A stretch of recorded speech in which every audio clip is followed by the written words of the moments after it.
Welcome back, MTG Joe here, and we're here for another weekly installment of the meta breakdown, looking at the top kind of performing decks for each arena format each week. So we're looking at Alchemy in this particular video. We should have a one-up on Standard. Did a really deep, thorough dive on the first 3 days of new Standard, which is probably the most impacted by bans. Looked at best of one from Untapped, and then just given that it was such a short turnaround, we just didn't have the population to do best of three, which we're going to kind of see here too. So we looked at one of the PT Pro Tour qualifiers to look at a lot of the top performing tournament decks for the first weekend.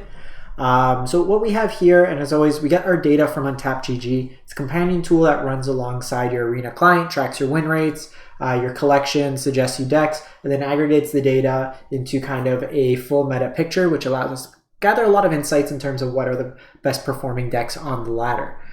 So we're looking for the week of January 27th to 30th. So really not even the week, 3 days. Platinum to Mythic, 19,000 games. If you want to use Untapped, kind of get into this access, it's free to use. The links in the video description down below. I'll paste some of these deck lists for the top performing decks as well in the video description for you to kind of pull as you may. But as we get started, let's take a look. Like I said, for best of one, we can only do for the week. The data is locked right now. There's just not enough population sample size in 3 days since the bans to really aggregate. So next week we'll kind of do a more thorough kind of look through. So just someone showing up at my door. Gruul Werewolves, #1 deck of the week. 60%, kind of really close with Boros Dragons, but we see this deck kind of perform pretty well with the additions of Tenacious Pup, as well as Rahilda Wanted Cutthroat. Notable, they finally fixed Rahilda's backside. So Rahilda did not have a color symbol on the backside, so originally could not be targeted by Vanishing Verse, even though it's fairly obvious it's a red creature. This has now been fixed, so you can now target it. So slightly less as effective, but this version here, you're kind of just using a Gruul aggressive deck, a lot of Werewolf synergy, but you also have Town-Razer Tyrant, which can now, based on the nerf, can only target non-basics, which is usually what you're targeting anyways, but non-basics. And then we also have Halana and Elena partners to kind of buff up your squad. So just kind of getting that value there. Sorry. A lot of talking for the standard one too. We see Boros Dragons, so notably Fearsome Whelp is now at the beginning of your upkeep, not at your end step. So your opponent does have a turn to interact with it. So kind of one of the other nerfs here. So this version is a Boros version. So notable with this one, this isn't playing Divine Purge. You have some copies of Nadar, as well as Moonveil Regent, and this one's going up to Velomachus Lorehold, which really what you're trying to do in this version, cast Angelfire Ignition, just kind of go big over the top. Valorous Stance, really good in the mirror for protection, Dragonfires, and then Kaya's Onslaught that just kind of combo kills your opponent potentially. Basically making Velomachus a 6/6 double strike. Seems pretty sweet. 12 damage out of nowhere potentially for 7 mana, even less if you have Whelp out. Selesnya Lifegain. So this is a Wicker Wing Effigy deck. So Croakies was playing this. Basically, what you're trying to do is get out like some life gainers with Trelasara out whenever you trigger life. Wicker Wing Effigy lets you play creatures off the top of your deck. By doing so with Trelasara, you could kind of scry and then you kind of build your own kind of chain and just go super wide with that particular deck. One nerf, if you're not aware, based on the nerfs that kind of came up, Inquisitor Captain is now on a cast trigger, not an ETB, enter the battlefield trigger. So you can no longer get multiple copies together with Glasspool Mimic. Glasspool Mimic, if you cast it from hand, can enter as a copy of Inquisitor and trigger it, but you can't chain together multiples in that same way. And we see that in the Esper Clerics version down below. This particular version is still kind of the Clerics deck, but with this here, what you're doing is just gaining a bunch of life. Both these decks are gaining lives in different ways. This one's, little nickel and diming. This can gain you large chunks of life in a given time. But you have basically 8 2-mana Ajani Pridemate style creatures. You also have a way to give it like Trample, which kind of is useful in these Mirror Breaker kind of situations. Some copies of Vanishing Verse, Pyre Heroes to kind of loop your deck or to find specific threats, stuff like that. Orzhov Adventure into the Dungeon. I'm actually going to show you my Abzan version. It's felt really good. This is what I'm going to probably push to get into the top 1200. But basically, Cloister's Gargoyle improved in terms. Now it's only 2 mana. It's an 0/3, but 2 mana versus 3 mana. Very impactful. Triumphant Adventure is now a 2/1 instead of a 1/1. This Axerock is just not very good, in my opinion. So they made it so it attacks. Your opponent doesn't have to sack a creature. You always... you just create a... So the condition was your opponent had... If they didn't sacrifice a creature, you wouldn't get the token, I think. But basically, this one only stays into play, and my concern with it is... Unless you're doing 2-mana Annihilation, which deals a lot of damage to you early. And if we look at a lot of the decks, they're either life gain, which they're fine to take the damage and you're kind of behind on life, or they're hyper aggressive. So it's only really in the control decks. And when we've looked at the top decks so far, none of them are really control. Otherwise, this is 3 mana and venture into the dungeon. It's not very effective. Also, so Fate's Reversal, just 1 mana, return something.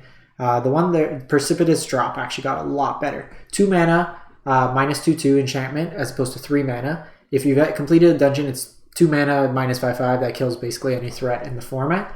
It's pretty easy to complete a dungeon. I always go the center dungeon first. It's like 4 things. One gives you a treasure to ramp anyways. One can shrink down an opponent's creature, and then you get to draw a card at the end. This card's been pretty good, Barrowin, but let me show you my version. I've liked it a lot better than this particular one. See another version of Gruul Werewolves. We see Esper Dungeons. Mine's Abzan.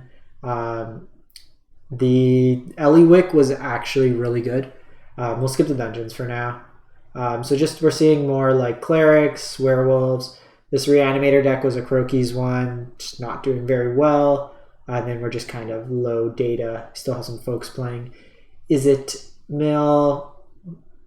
I love how it's just mono green Rumpty Stompy. I gotta just, like, Rumpty. If you want to play mono green, especially in best of 3, just go on Rumpty on Twitter. He always is like, if I want to play mono green, I'm going to Rint, R-I-N-T, or Rumpty. They are the mono green specialists in kind of all formats, but trust their judgment in terms of mono green. When Untapped names the deck after you, you know you're in a good spot. But let me pop up, so give you an example. With the profile stuff, you can see all your win rates, stuff like that. So with the dungeon deck, so I played this, I got up to 1062 Mythic. It's really annoying that they don't have, one sec. Let me pull up the graphic.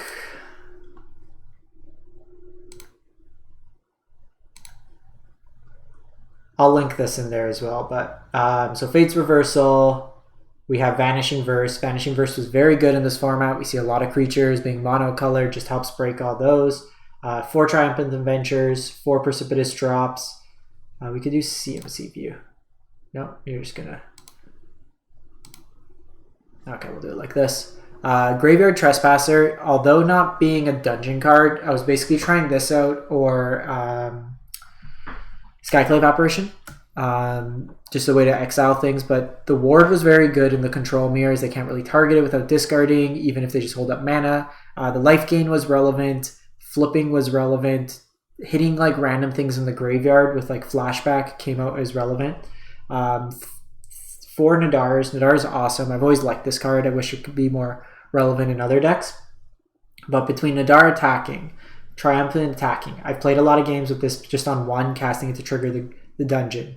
Then Varus, whenever you cast a creature, you also get the dungeon. So say you go like Varus, and then you cast the Nadar, you get 2 triggers on the enter the battlefield. Or Cloister Gargoyle. It's just stuff like that. So Varus lets you go wide with tokens. Nadar gives you buffs for your whole squad. Both of them play really well. Eliwick just honestly is just plus dungeon. I never use the -2, I don't think, in any game. And then the Anthem is like... So my friend and I from my LGS were kind of playing out versions. He won like 3 or 4 games just with the ultimates, like multiple dungeon ultimates. He almost got the full 3 set, which is kind of cool. Borrowing of Clan Udar, just kind of reanimating your threats from the graveyard was also super relevant. Lets you be more proactive and just throwing things away, getting them back, stuff like that. I really like this version. So I'm like, we saw there, I'm like 10, I finished it at 1062. Just from Decay, I'm about 1200 with like a day left. I'm going to push in terms of top 1200 with this deck here. There's gameplay video if you want to see. I'll link it in the video description as well.